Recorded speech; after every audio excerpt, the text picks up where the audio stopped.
Hello guys! So na nga lang, Ako nga pala si Zel from Fantastic and busted pa. dito ako upang magbahagi ng mga tips para sa inyo, mga idea, mga effort at mga style ng Pwede bang makipag-date? alam nyo na kasi February ngayon, nauuso na naman yung mga yan, di ba? Pula Lord, pasok. Style number 1. Dito sa paraan na to, pwede mo siyang tanongin sa pamamagitan ng internet sa mga kung ano-ano mga social medias like Facebook, Twitter, WhatsApp, o kung ano mang nakikita yung social media na magkaibigan kayo o pwede kayong mag-usap. Dito sa paraan na to, ang sinasabi ko lang ay yung aasahan mo lang yung internet para makumbinsi yung babaeng gusto mo. Pula Lord, pasok. Number 2. Dito naman sa paraan na to, ito yung padaplis na lang bigla sa usapan nyo.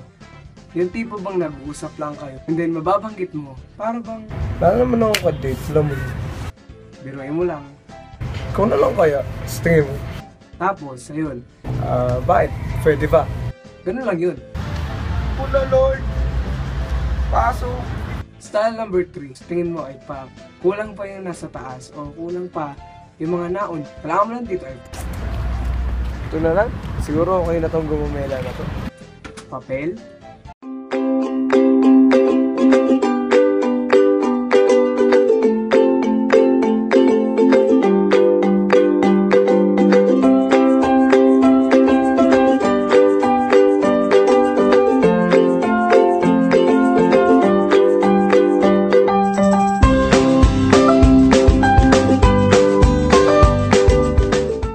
saka mo bigay sa kanya. Ganun lang naman yung simple at kung gusto mo, dagdagan mo yung chocolates or teddy bear, kung ano man. Kung kasya ba sa budget mo, why not? Mas sweet yun. Pula Lord, pasok. Ito naman pang-apat, yung huli. At natural, pinaka malupit. Ganito lang yan. Okay, kumbinsihin ang mga kaibigan mo. Natulungan ka. At ganun lang yun. Siyempre, samahan mo na din ng flowers para sweet. So, ayun lang. Kung ma-deny ka man o ma-reject ka, Pula Lord kasi. don't feel bad kasi at least alam mo sa sarili mo na na-try ka.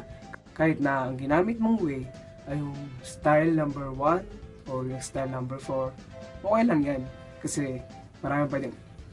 So na nga lang, busted pa. Ang ibig sabihin lang nun, hindi siya yung parcel. At hindi ka naman talaga sasaya kapag pinilit niya. Ganun lang yun. So, salamat sa panonood at good luck sa inyo. Thank you at don't forget to subscribe, comment sa baba, and like mo na rin para masaya tayo, diba? Salamat, bye!